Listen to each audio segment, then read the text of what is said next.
For many, the image that first comes to mind when they think of the Witcher franchise is the world-wearied face of everyone's favourite player, Geralt of Rivia. Not only are the games centre around his journey, but the show, at least initially, was sold to fans on the strength of Henry Cavill's performance as Geralt. But this is not true for The Witcher 4. To the dismay, surprise, and excitement of many, CD Projekt Red has already announced that the next Witcher game would go past Geralt as the focal point into new horizons. Thankfully, there's hardly an absence of rich storytelling and detail for the devs to draw from. The book series contains a myriad of nations, characters, and peoples barely explored as of yet. But ultimately, I think it's impossible to replace Geralt with a single candidate. You could say Ciri, but she is literally tied to Geralt by fate, and is far too powerful and important to make a realistic RPG protagonist. So I have a strange proposition. Instead of replacing Geralt with one protagonist, why not go with several? For starters, Iorveth.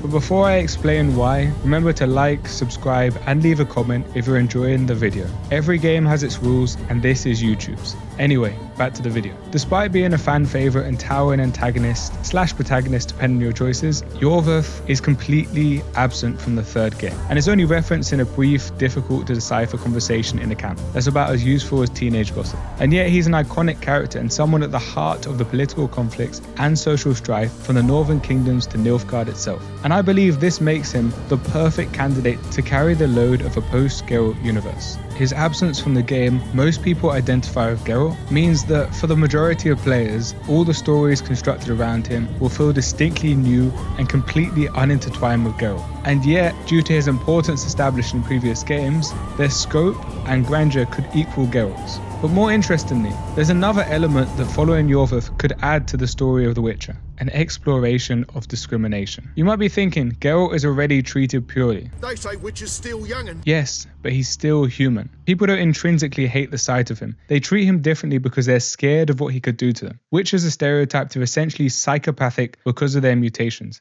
I can't cry.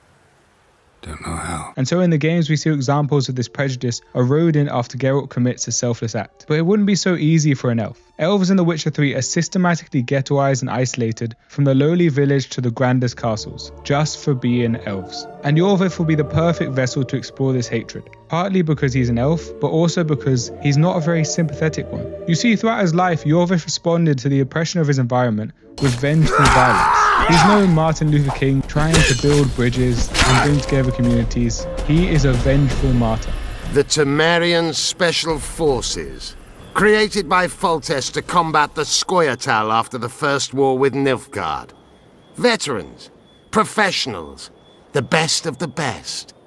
This is the end, Roach. And so being Iorveth could give the player an opportunity to make morally different, grey choices in a believable way. Also, seeing things from his perspective could humanize a very important part of The Witcher that as of yet has been presented in a largely negative light, Nilfgaard. As I just briefly mentioned, grey morality has always been a main theme of The Witcher. The series is all about never judging a book by its cover or reputation. Whole species, cultures and nations are often stigmatized and hunted based on folk tales or superstitions or simply a misunderstanding. And no nation is more demonized than Nilfgaard.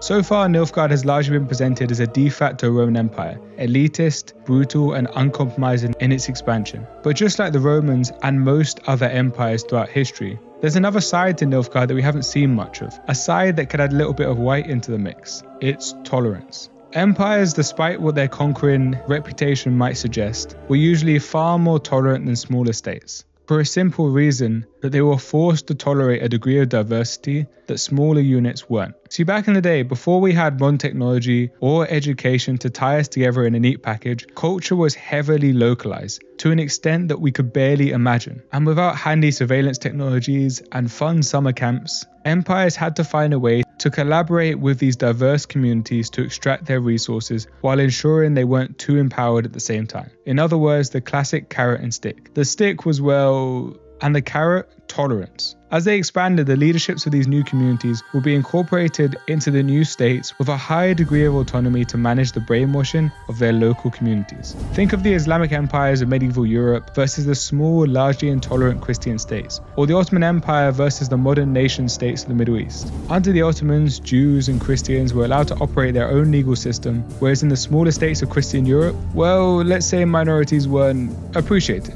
So a game that followed Iorveth as he navigates the betrayal of the Scoia'tael while travelling through Nilfgaard could be an interesting way to show both the best and worst of Nilfgaardian society with a degree of nuance that hasn't been emphasised so far. But we don't need to stop at Iorveth. Why not add a magical touch?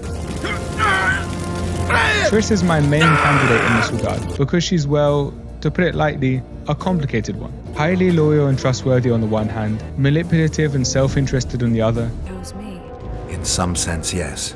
I fought my way through the Nilfgaardian camp to learn why you lied to me. The Witcher 3 added so many dimensions to Triss's character that were not present in the first two games. To simply leave her plot as it is, to me, misses a great opportunity to cap her off in a truly fascinating way. You see, in The Witcher 2, Triss is a terrible person. By the end, we find out that Triss, in her arrogance, had attempted to play God, using her powers to manipulate the political situation in the north with the Lodge, and in the process, unleashed the chaos of war and instability across the entire region. Not only this, she used an amnesiac Geralt for her own emotional gratification, despite knowing perfectly well that he was actually in love with Yennefer, who was in fact still alive. So it makes sense that Triss's story in The Witcher 3 focuses on the consequences, both personal and political, of her actions. Yennefer's back in the picture, throwing her relationship with Geralt into uncertainty, and Radovid has unleashed a torrent of persecution against mages in response to their political meddling. So by the time Geralt reaches Novigrad and reunites with Triss, well, let's say she's not in the best place. Not only has she had to swap the courtly life for one on the run in the grimy underground of Novigrad, but she is now forced to face her treatment of a now fully recovered Geralt head on.